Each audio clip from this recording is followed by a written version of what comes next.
Hi, everyone. Welcome to another Virtual Science on Tap. I'm Linda Deck, the director of the Bradbury Science Museum, and I welcome you to this wonderful forum where we get to hear from the scientists themselves, the really cool current work that's going on at Los Alamos National Laboratory. Today's topic is wildfire modeling by Dr. Alex Jonko. Science on Tap is a program of the Bradbury Science Museum here in Los Alamos, New Mexico, with support from the Los Alamos Creative District. Many thanks to Lauren McDaniel, the Main Street Director, and our Creative District Curator, Jeremy Smith. We very much thank you for getting the word out about Science on Tap. And also our in-house team, Michaela Hester, and all of our wonderful communications specialists that work with us.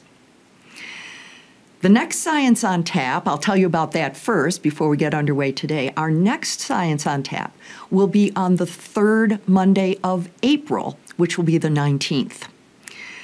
During this On Tap, which is Near Earth Day, Tarika Dale will talk with us about her team's work on a multinational laboratory program to tackle the problem of plastic pollution. The partnership is called the BOTTLE Consortium, and that's an acronym. It stands for Bio-Optimized Technologies to Keep Thermoplastics Out of Landfills and the Environment. You can't have a laboratory program without a cool acronym, so that's the cool acronym for her program. So here's how Science on Tap works. First of all, you're here joining us. That's the first important thing. Thank you for joining us, because it really also depends on you. Our presenter will give, about a 15, 20-minute introduction to their work. And then it's really up to you to ask questions to keep the conversation going, according to what you and your fellow attendees would like to know about. So please write your questions into the Q&A, and I will bring them up to our speaker. And I hope we can have a lively conversation. Now, I want to give you some directions to make sure the view on your computer is the very best it can be to see our presenter. So what you have to do is select the layout button that's usually in the upper right-hand corner of your screen. And you should choose full screen. And then you should select the focus option. And the layout button has a focus button. So this will get rid of all the little boxes that you see at the bottom that will obscure the bottom of your screen. And WebEx will show a check mark next to focus to indicate that you've selected it. When you submit a question in the Q&A, please make sure you submit it to the panelists, which are Alex and me. You will see an option of where to send your question, and we can only see the questions that are sent to the panelists. Don't put them in the chat. We won't see those. Send questions that are sent to the panelists. All right, so off we go. Our presenter today is Dr. Alex Jonko, a Los Alamos staff scientist and the A-Team team leader in the Computational Earth Sciences Group. So A-Team is another great acronym, and it stands for Applied Terrestrial Energy and Atmospheric Modeling. Alex is an atmospheric scientist interested in modeling wildland fire behavior and fire-climate interactions. She has a BS and an MS equivalent degree in meteorology from the University of Bonn in Germany, and a PhD in atmospheric science from Oregon State University. She's been here at the laboratory since 2014. And as a postdoc, and converted to a regular staff member in 2019. And we're really happy to have her on our LANL regular staff scientist roster. In her free time, Alex enjoys exploring the outdoors around Los Alamos on foot, bike, and skis, and you can do all of those in this beautiful mountain town. She also enjoys fermenting vegetables and baking sourdough bread. And I also like to bake sourdough bread, so I have to trade some recipes with her later. So welcome, Alex Jonko. Thanks so much, Linda. So we'll be talking today about wildfires, and I guess wildfires, especially in this town, don't need a big introduction because we all have our own experiences with them around here.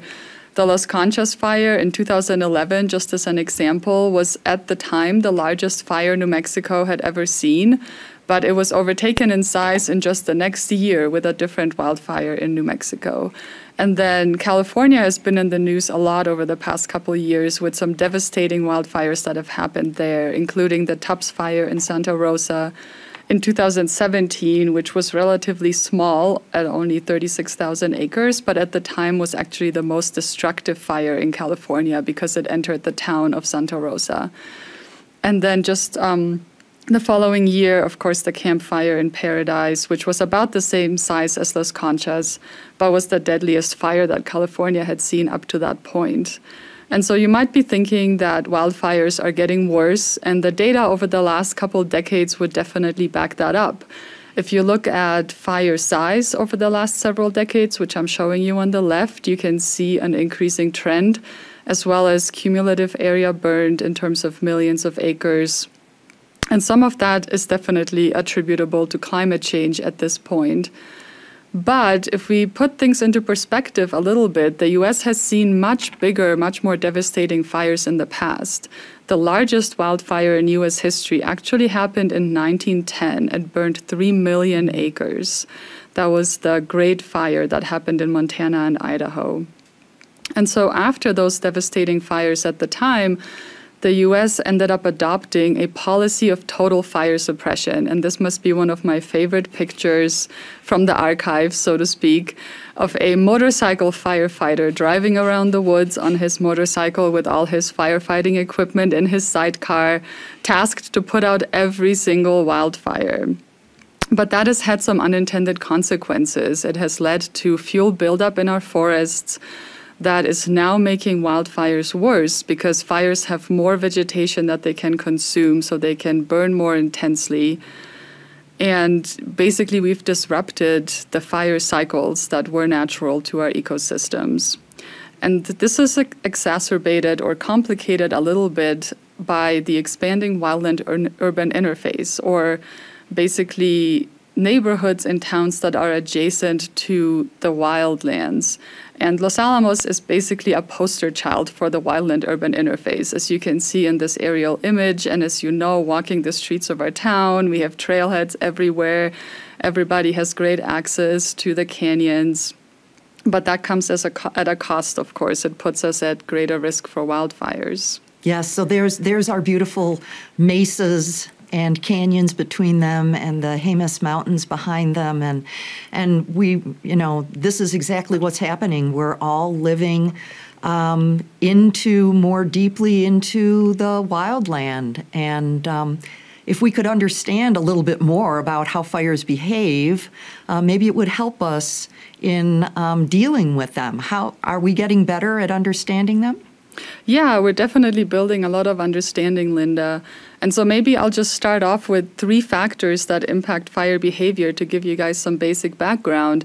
There's the weather, there's topography, and then there's the vegetation or fuels. Those are the 3 big things that impact how fires move across the landscape.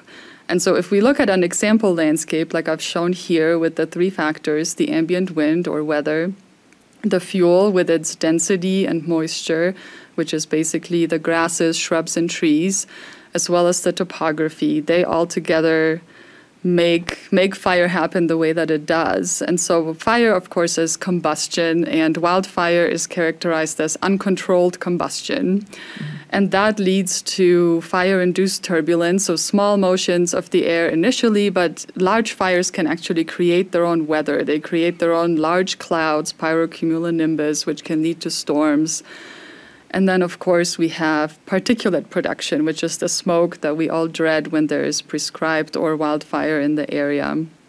And so we put all of these things into a model at Los Alamos to represent fires spreading through complex landscapes.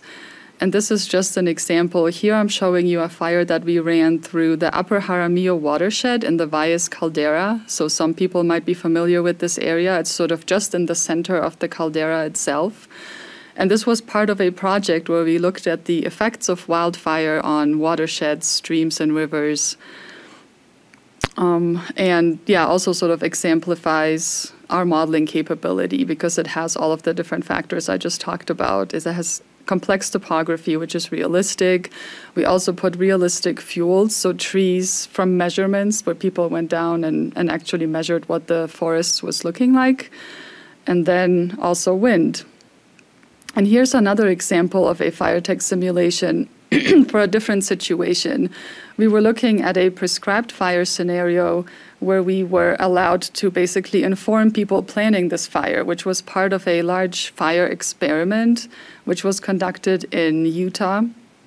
And so we got imagery from satellites about where the forests and roads are, and this fire was ignited in our model by helicopter ignitions, where the helicopter basically drops spheres that fall to the ground and they explode and light the surrounding vegetation on fire.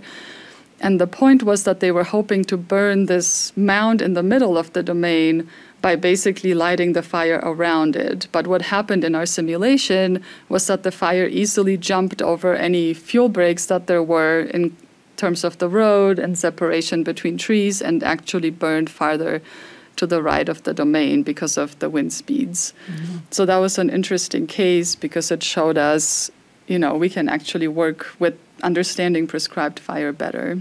Yeah, that's going to really make a big difference if we can learn more about how prescribed fires do what they do and maybe doing them in slightly different ways so that they behave a little bit more predictably.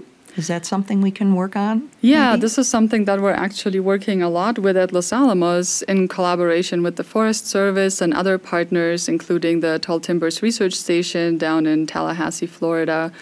One particular study that I want to show you some results from is we looked at the impact of different ignition strategies. So I just talked about these ping pong balls that get dropped from helicopters, and that's a good strategy when you're looking to burn a large area where you don't care a lot about precision because you have this helicopter flying, winds are going on, and this tiny ping pong ball might fall, not exactly where you intend. So if you're wanting to burn a large area, these are great. When you want more precision, there's often people on the ground with drip torches, like you see in the image on the left, actually walking and lighting straight fire lines. Or you can do this driving on ATVs. That gives you a little bit more speed. And so in this study, we looked at the differences between the smoke produced from both of these ignition strategies in otherwise the same conditions. So same trees, same fuel, same wind speeds. And the question is, can we actually control through the ignition strategy that we use, how much smoke we end up with? And this picture of the dog, I put this in this presentation before COVID. He has air quality issues, but now it's easy to mistake that for ready for COVID. For a different context. Funny how that happens. So here's the fuel bed that we're modeling, basically. This is a longleaf pine forest in Florida at Eglin Air Force Base, which we work closely with. And we've devised this domain that has a couple fuel breaks, so roads that go in different directions. And we're going to be burning the sort of center of this domain that you see on the left with these two different ignition strategies. So there's going to be 5 ATVs in one of the simulations driving from the bottom to the top of the domain, laying these straight lines of ignition, and then there's going to be a helicopter, and it's going to be flying in sort of an S-shaped pattern, lighting these small dots on fire. And so these are our two simulations where we're seeing these two different ignition strategies in action.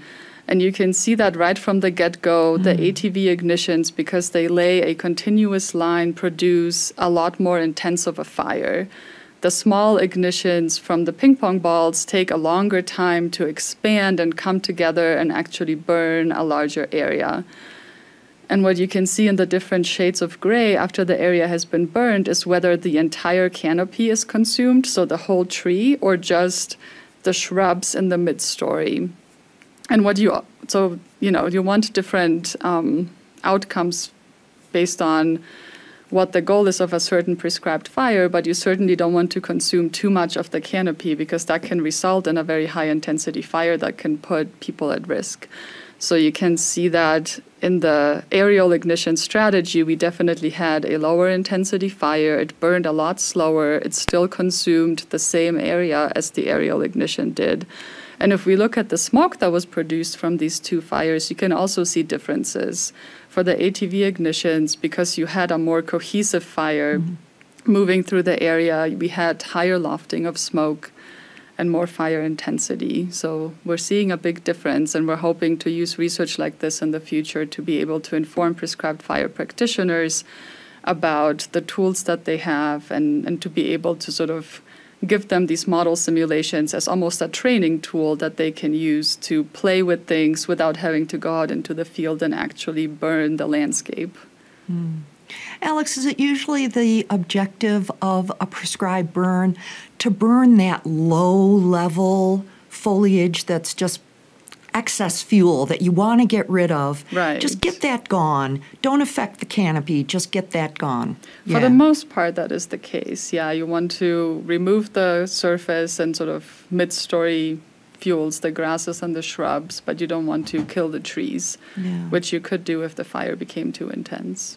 If that's a strategy, I guess it just depends on the amount of fuel that has had the chance to grow that would tell you how often you have to do a prescribed burn? Right. Yeah, exactly. So in Florida, where we're working with these folks, they actually do burning almost every year. So they have a very short fire cycle because the fuels in the mid-story and on the ground grow back very quickly. And they can also safely burn often because they don't have a lot of the complicating factors that we here in New Mexico, for example, have, which is the topography.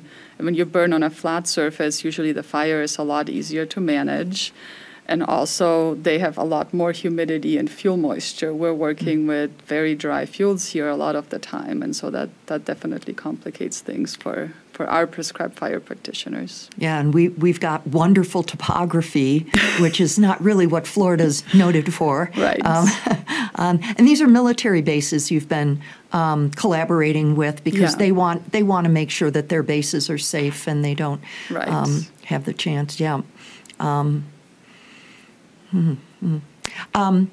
These are really fascinating visualizations of what you're able to show us. You know, it's one thing to have data that you get like with numbers, but it's another thing to actually be able to see it like this. Tell us a little bit about how we see this. How does this happen? Yeah, so this is a great opportunity for me to highlight all the wonderful people that I work with, because work like this doesn't happen in isolation. I'm part of a much bigger team, and one of my colleagues, Unmo Koo, actually has a background in computer visualization, and he has built the software that has generated these simulations himself. So the one I showed you of the Jaramillo, as well as this one of Utah, he actually built the tools to do this. And then other than that, we also use ParaView, which is a tool that's available. It was developed in collaboration with the lab in Sandia as well. High-performance computing is what you need to make movies like this. Right. Big compute power to make all this happen visually like that, and that's another thing that Los Alamos is noted for, as we know, big compute power, which is a wonderful tool to use for this. Yeah, and it's part of the reason why we're able to do wildfire modeling to this extent at Los Alamos, and why it's not possible at a lot of other locations. Yeah, because we're able to leverage our high-performance computing here. Right. Very interesting. I wonder what our coming fire season portends. Right. We always wonder. yeah, yeah. So we've gotten a little bit less snow than in past years. So we have. But it's interesting because sometimes in years where we've gotten more snow and moisture, we've had more grass grow. Right. And then by the time August rolls around, it's really dry, and we've got a lot of dry grass that can ignite. So it's a give and take in there. Right. Yeah, yeah. Well, let me see what kind of questions we've got going on here. I'm not sure. Let's see. I'm looking for people to write me some questions to ask Alex about fire modeling, and especially if you have questions about prescribed burns. What else can you tell us about the philosophy of prescribed burns? How long have they been going on? How long have we been using prescribed burns? You know, I'm not actually exactly sure about how long. I know that there's a huge push right now to increase the amount of area that is burned by prescribed fire, because we've basically learned that this history that we have of fire suppression has not served as well in terms of leading to fuel buildup and exacerbating wildfires. So there's a lot of research going on at LANL and elsewhere, with the Forest Service in particular, trying to understand prescribed fire better so that we can bring it more safely to the West. In the southeastern United States, they burn all the time. There, you know, they do prescribed fire so regularly, but there is a bigger hurdle here because, like I said earlier, we have complex topography, we have drier fuels, we have smaller windows of opportunity, basically, to do this, but we also need to be doing it a lot more. Right, right. Okay, let's see. We have a few questions here. Awesome. Something I've wondered about, too. Do you have, and this is a question from my buddy Don Dujak, do you have a database of benchmarks where you have compared simulations with experimental prescribed burns? We have done that, yeah, to some degree. We don't have a huge database, but we've worked with experimental fires such as Valles Caldera is one that we just published a paper on. This happened in 2012. And I think it was also at Eglin Air Force Base. It was a highly instrumented burn where they put a lot of wind sensors up. And we basically modeled the fires in accordance with data from one of multiple wind sensors, and then combinations of the sensors together to see how many, at how much detail do we need to resolve the wind fields to be able to simulate the fire accurately. So we definitely do stuff like that to be able to make sure that our model is giving us the results that we're looking for. Yeah, yeah. Has there been any use of, and FIRETEC is the program that you use. Has there been any use of this to model past fires and study methods of control that they tried? So we have also studied past fires a little bit since I've been in the group, which I started working in 2016 with FIRETEC. We've mostly, those efforts have been focused on the Fort McMurray fire in Canada. That was a huge fire that happened, I think it was 2016 or 15. So yeah, we've been putting a lot of effort into being able to sort of model that and understand what caused that behavior. We're also looking at the Cerro Grande fire again with some collaborators of all things from Australia. Oh, they have horrible wildfires. Right. And they've been interested in something called vorticity-driven lateral spread of fire. So sometimes when a fire gets to the top of a ridge, instead of going down the other side, it will spread laterally. And this is a mechanism that is driven by vorticity, or the way that air basically spins. And so we've been working with them, and it turns out that maybe Cerro Grande would be a good case to run to understand this vorticity-driven lateral spread. Very interesting. Do they have groups in Australia, modeling groups like you are here that you're working with? Yeah, they do. Very good. Yeah. So let's see, Alex, can you give us a review of where research is with the collapse of the pyrocumulus cloud. Ooh, that is someone who's very well informed. But wait, it gets better. Is this still considered the cause of the rapid spread of the Las Conchas fire in the first day? Ooh, tough questions. You know, I think with this one, I'm going to have to say, I don't want to lie. I'm not sure. Okay. But what about the tell us about the pyrocumulus cloud that forms in a fire. Yeah, so basically, you know, if you have a very large fire that burns intensely, it generates a lot of convection, and convection is how clouds form. So you have to have a lot of smoke, a lot of fire intensity, and then also the right conditions for cloud formation. So the pyrocumulus is basically a huge cloud that's generated through a wildfire, where the wildfire enables the kind of convection that's needed for the clouds to form. Yeah. Mm. And then I haven't been involved in the pyrocumulus collapse work, so, you know, I'm really not sure where they are with that. Do pyrocumulus clouds, do they aid the spread of the fire by the convection? You know, once they sort of, I don't know that I would say they aid the spread, but they're a sign of a lot of fire intensity. And so there's definitely feedbacks that happen that sustain the fire. But the cloud itself, I wouldn't say. It's more of a feature. Of, right. Got it. Okay, let's see. Okay. Can you tell us a little bit about how your fire propagation model is different from other wildfire simulation codes? What's so special about FIRETEC? Sure. So FIRETEC is one of maybe 2 or 3 models that is based in computational fluid dynamics and actually resolves motions of the atmosphere and feedbacks between the atmosphere and combustion and the fire spreading. So a lot of wildfire models that are used, for example, operationally, when fire bosses on the ground want to know, you know, this is the weather right now and this is the fuel moisture, what's going to happen with this fire.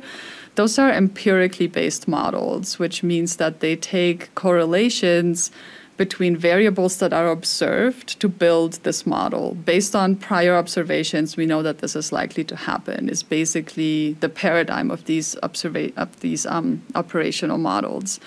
What we're doing with FIRETEC is we're basically modeling the motion of the atmosphere, and we're representing the fuels at 2-meter resolution to be able to say, you know, when combustion is happening in this 2 by 2 meter cell, we're generating this much heat, then there's this much radiation that is being emitted and this much convective heating of the fuels ahead of the fire line. So we're resolving all of these processes explicitly. We are parameterizing combustion to some degree because for combustion processes, 2 by 2 meters is a very large area. It's a very, very microscale process. But we are explicitly resolving a lot of interactions that allow us to model fire more accurately. The trade-off is that our model takes forever to run. So the simulations that I'm showing you, these large ones, they're basically pushing the limits of FIRETEC in terms of domain size and in terms of time. So the Jaramillo simulation, if I just go back to that real quick, that ran for about 75 minutes of simulation time, and that took us multiple days on the supercomputers. Wow. So it's a research model. It's not a model that can be easily used by practitioners out in the field to get an idea of what they're working with. And, I mean, is one of the reasons we do this here at Los Alamos because of our understanding of fluid dynamics? Right. Yes. Yes, of course. Right. We've got really deep, intimate knowledge of fluid dynamics on really minute scales. So, yeah.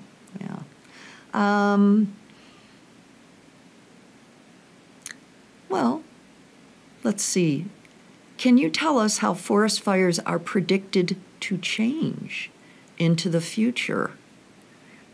here in Los Alamos or in the western United States, or I know you've done most of the work that you're showing us practically on the ground in military bases in the East. Mm-hmm.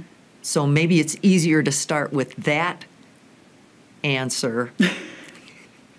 So, there's two factors that are, three factors that are driving change in wildfire. One is management approaches. So we have had fuel buildup, and we're trying to mitigate this now by increasing our use of prescribed fire.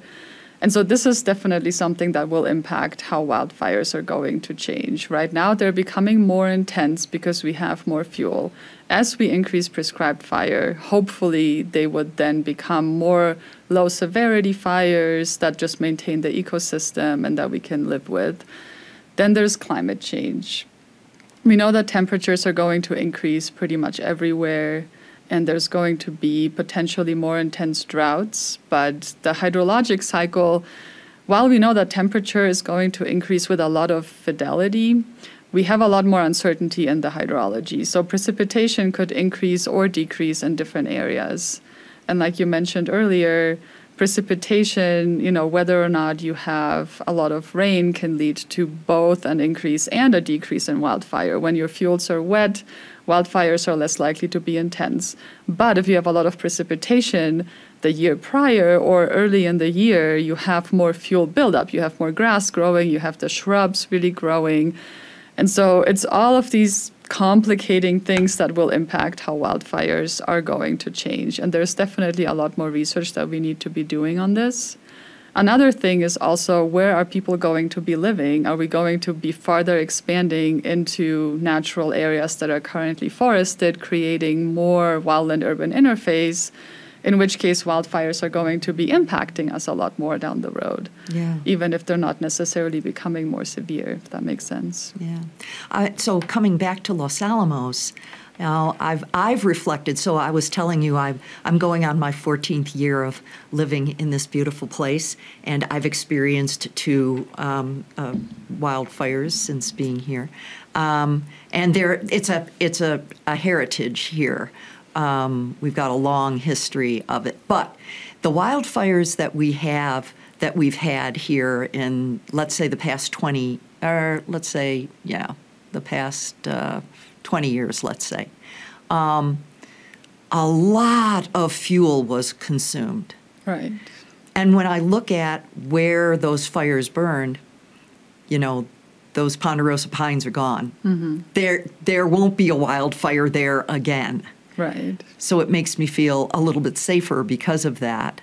But is there still what are we doing here in Los Alamos with our prescribed burns? Just trying to keep down those grasses, I guess, is the most important point. Yeah, I know that the Bandelier National, it's not a national park, it's a national monument. Yes, national monument, right. They have a very active prescribed fire program, yes. And they burn in the Valles Caldera and in other areas of the national monument to sort of control fuels and keep future fires to lower severities. Yeah, those fires were very large because the fuels had been allowed to build up so much. So, that kind of, you can see the feedback loop there. I have a friend who had a former professor who told her that a ponderosa pine forest should be so sparsely forested that you should be able to get on a horse and plow through it at a full speed and not worry about hitting a tree. But now if you go hiking in the Valles Caldera or even just around our trails here, there's a lot more trees than that. Yeah. So we still have plenty of fuel. Right. We still have enough. Yeah. Yeah. Let's see.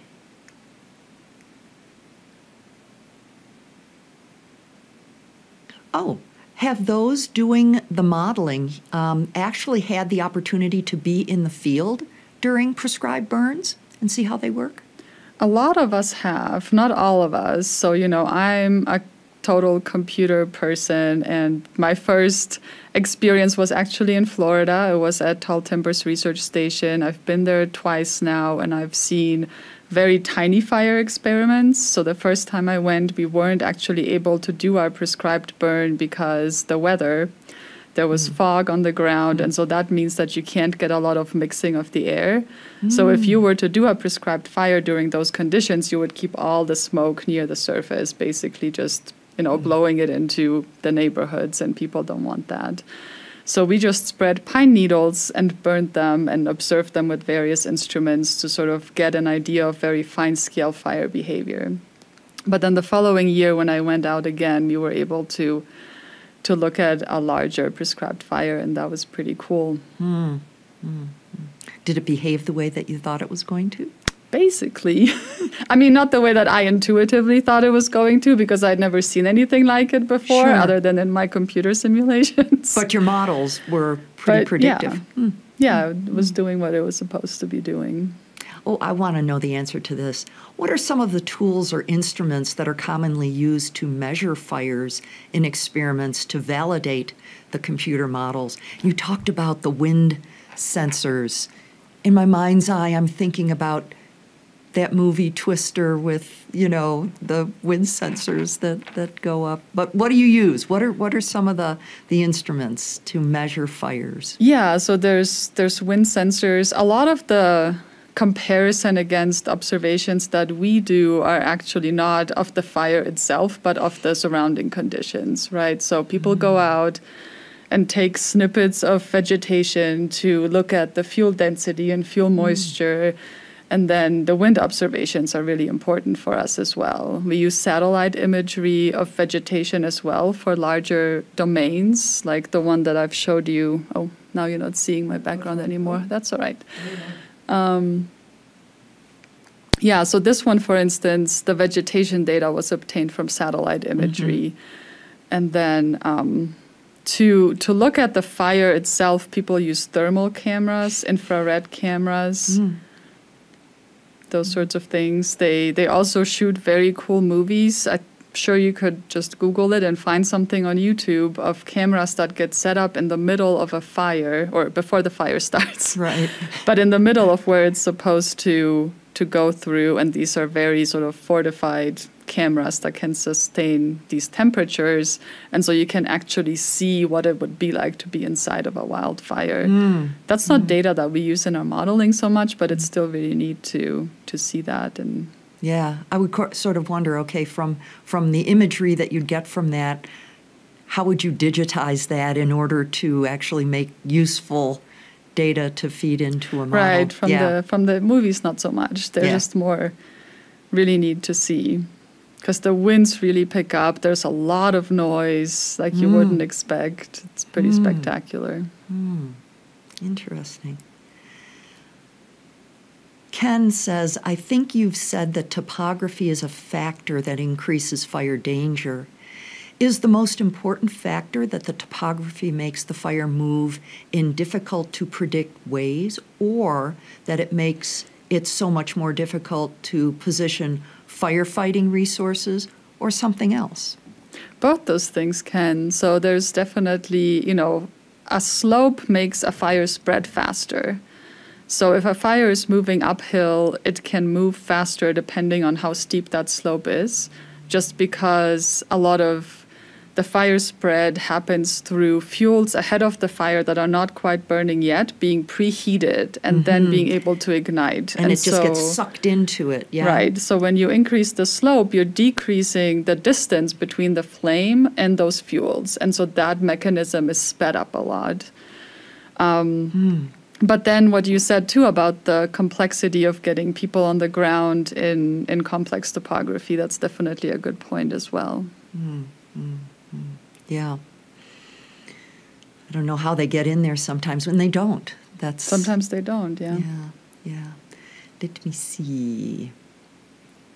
Wonder if I missed one.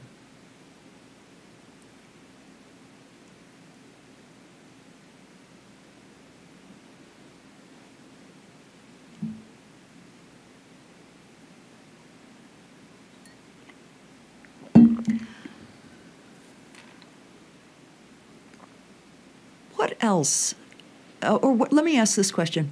Where is your research going from here? So we've seen what you've produced so far.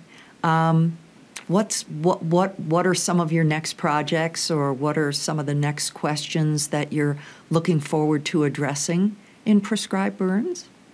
So we're definitely pivoting from a lot of wildfire work to more prescribed fire work in our group right now. One project that we're working on that's a good follow-on to the simulations that I've showed you earlier from Eglin Air Force Base is to try and make a virtual reality training tool out of these simulations for prescribed fire practitioners to kind of give them a chance to explore different scenarios and see the outcomes without actually having to be on the ground setting fires. That could be really valuable for them to get more training before they go out there, so that they're better prepared.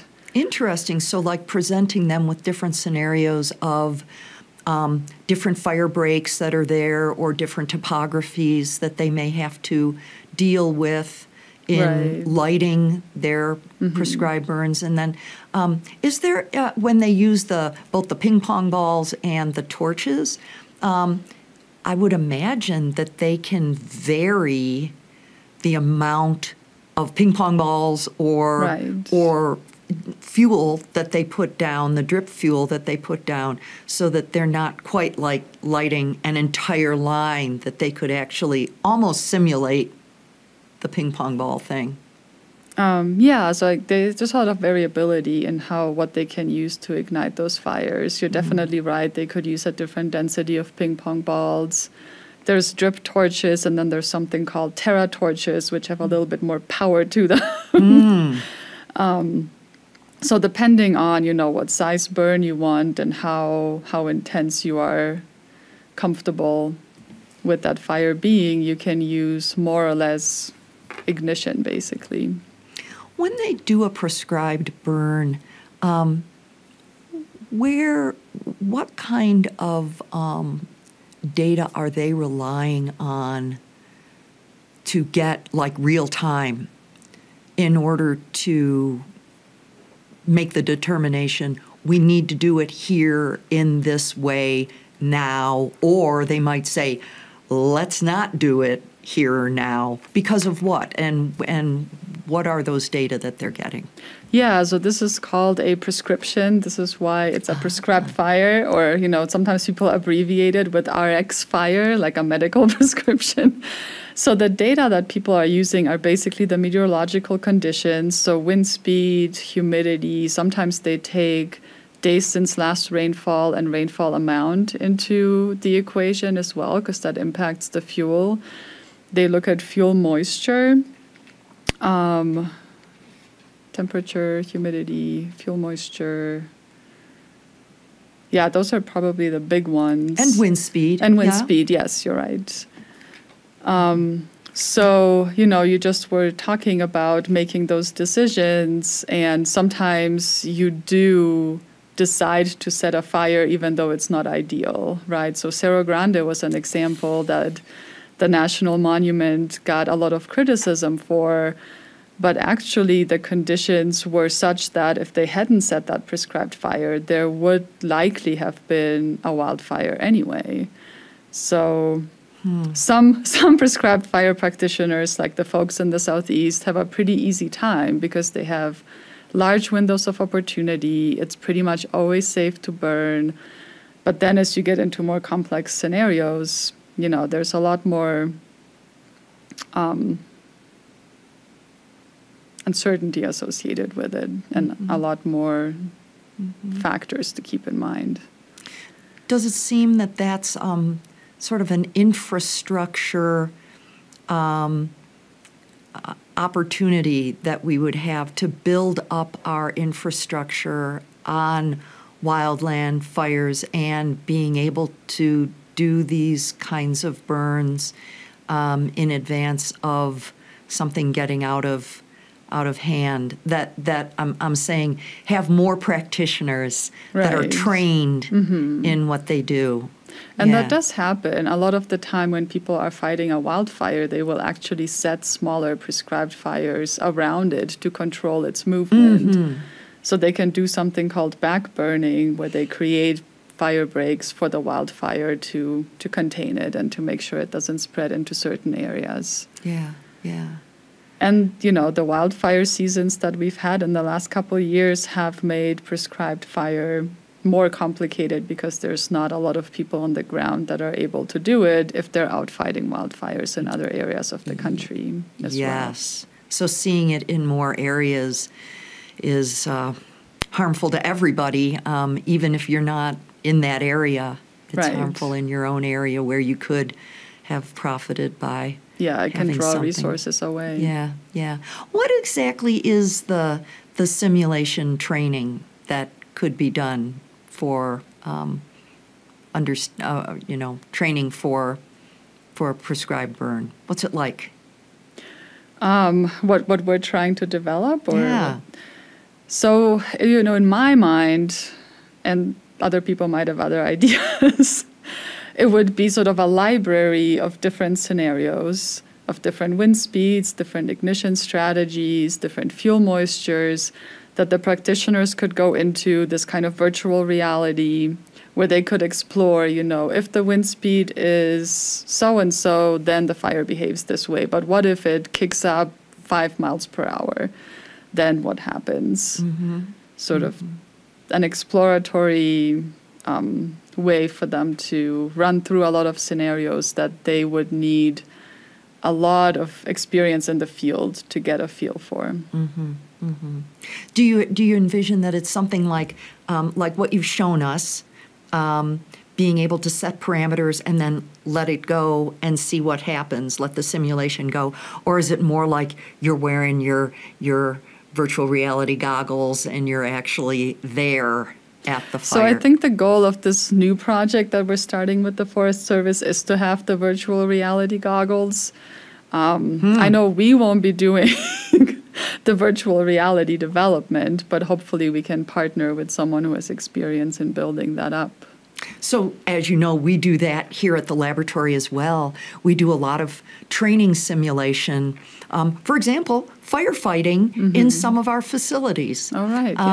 Where they have modeled that facility down to the brick, and you are able, with the VR headset, to walk into that facility and respond to different conditions that are going on, and, you know, go and get what you need to get and do what you need to do.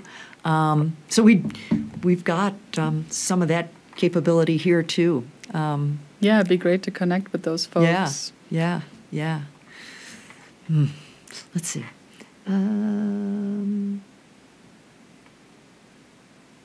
No more questions out there? I haven't seen. Oh, wait a minute. Hang on. Let me come back. Here we go.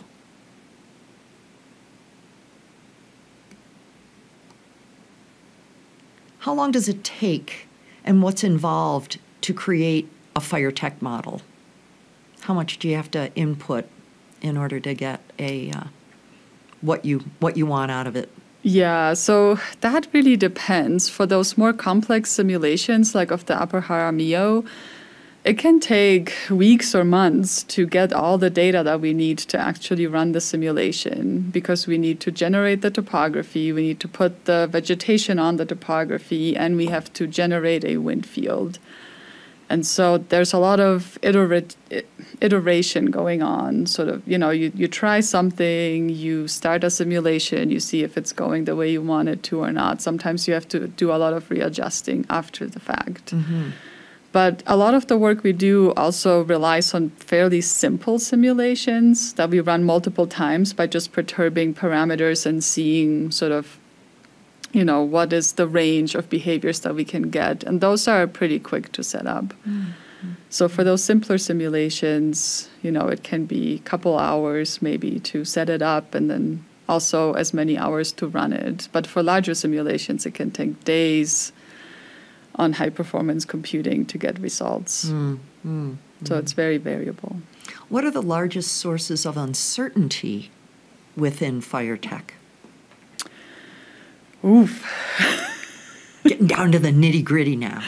You know, I would say from my experience, and this is coming from someone who has an atmospheric science background and doesn't really do a lot with the combustion part itself, I would say it's the wind, just because it is very difficult to, we basically can't get the sort of measurements that we would need to initialize a wind in FIRETEC that would be completely accurate, how we see it in the real world. So we have to make a lot of assumptions. We can generate turbulence in our model, but the way we do that is not the same as it happens in the real world. So that relies on assumptions. And mostly when we are running a scenario where we do have a wind speed from observations we want to input, it's one value. But our model has 2 by 2 meter resolution, and it would prefer to have one value of the wind for each 2 by 2 meter grid cell. So that's a huge uncertainty, I would say. Right, right.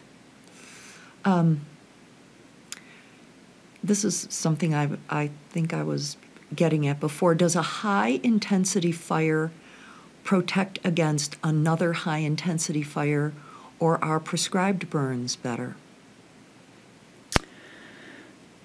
That's a good question that I don't know the answer to. You know, I mean, to some degree, yes, a fire like Las Conchas will protect the area for a period of time against another fire like Las Conchas. Yeah. But enough prescribed fire done frequently enough will at some point, such as the hypothesis, return the ecosystem to its more natural state of low severity fire. Yeah, yeah. So not one prescribed fire, but many will probably protect the area against high severity fire. Yeah. Also interesting, along the same vein, does gathering sticks and cutting low limbs of trees help protect small private forested areas, like of about 2 acres? You know, is that what you can do in your own Definitely. area? Yeah, it's something that is done at the lab. You might have seen those mastigators, those Yes. machines that they drive along the highways to remove the understory. So if you have a small area and you can do that yourself, that will definitely have an impact. Yeah.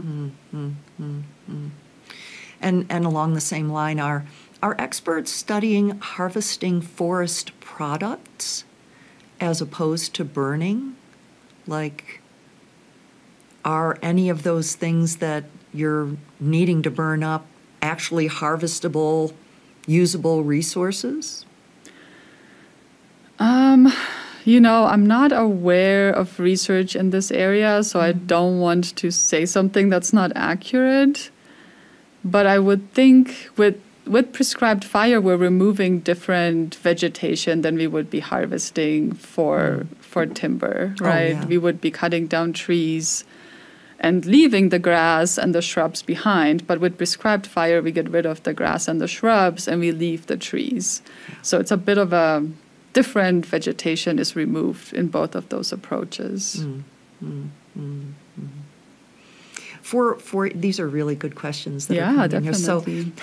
So, which is more limiting for you, computational power or quality of input data? Ooh, another really good one. I would say quality of input data. I think at LANL we have it pretty good with that HPC that we have here. For the most part, we haven't really been running up against the limits there so much as it can be really, really difficult to get the atmospheric and fuel conditions to build complicated simulations. Yeah, yeah. HPC, one of those great acronyms. Yes. High performance computing. Folks out there who might not know.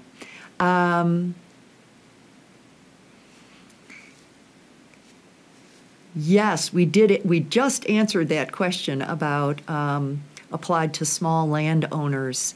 Yeah, gathering, dethatching in your own area and getting rid of those small shrubs and sticks and getting the grass cut in there.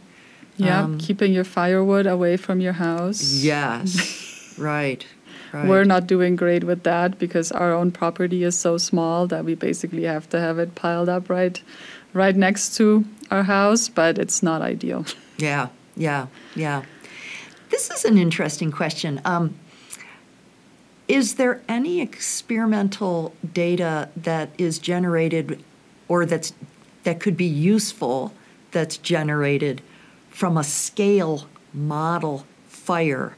So in other words, building an accurate three-dimensional physical model, but where your trees are like smaller sticks. Oh, interesting. I know that there are experiments that go on like this, not necessarily with trees, but something that they call cribs, which are basically tiny little pieces of wood that are glued together in different arrangements.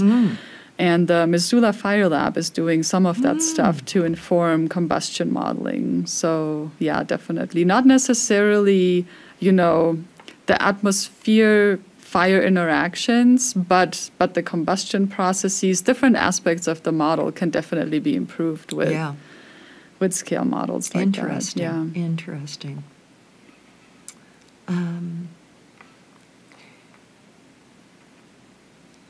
So Greta wants to know, are there any stochastic components to the model? And if so, what are they? There are. So we use radiative transfer, where we throw photons out into the model. Basically, fire emits radiation, right, in terms of heat and light. And that radiation can heat fuels ahead of it and helps with fire spread. It also makes the fire release energy out into the atmosphere. And so if we didn't model radiation, we would potentially have a fire that's burning too intensely because we wouldn't have that release. And the way that we model radiation is stochastic. So, at every couple time steps, we release a packet of photons wherever the fire is burning and then track them. But where exactly they go, that is a stochastic process in our model. Very interesting. John asks, machine learning is the next big thing. Oh, yeah.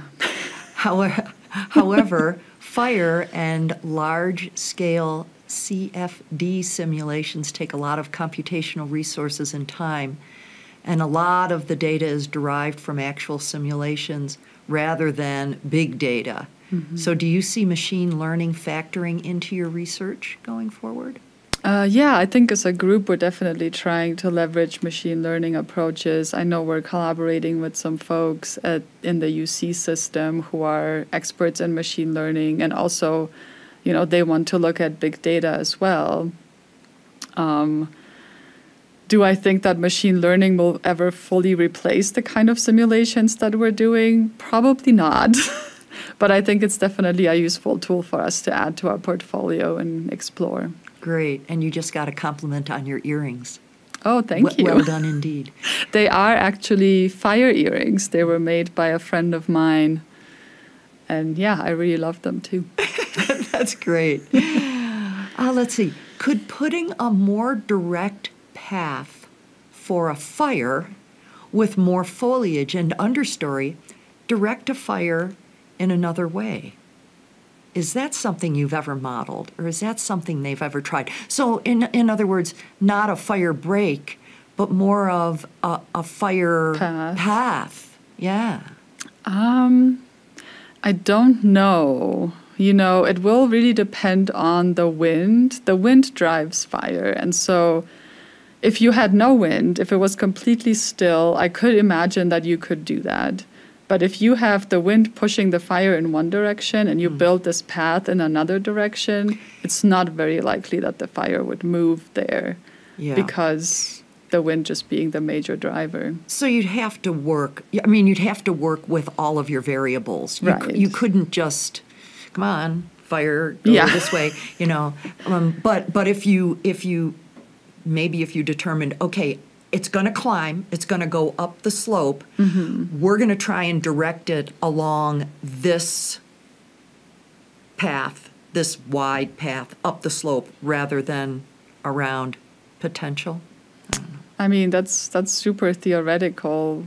I don't see how you could put that vegetation there. Yeah. Well, I don't know, unless it was something that, it's engineered. You grow it there. Yeah. You make sure that you grow fire paths. Interesting concept. Yeah, yeah. I think, under certain conditions, it could potentially work. Like I said, if you had no wind. Yeah, right. Well, and we can't control the wind. That's sort of the major but thing. that's something that you could model. That's something you could work into your model of fire paths. What would happen? Yeah, we could certainly model that. Yeah. This has been absolutely fascinating, and we've had a very interesting audience out there, and I thank you all for being so interested. Alex, thanks so much for being with us tonight, and I look forward to having you back in the future to tell us more as your work continues. And I hope we don't have to think too much about wildfire here in Los Alamos this year. Right, I agree. Thanks so much, Linda. It's been great chatting with you. And thank you all for your great questions. Thank you. And thank you all so very much for joining us tonight. I hope you can join us next month for another Science on Tap. Take care. Bye-bye.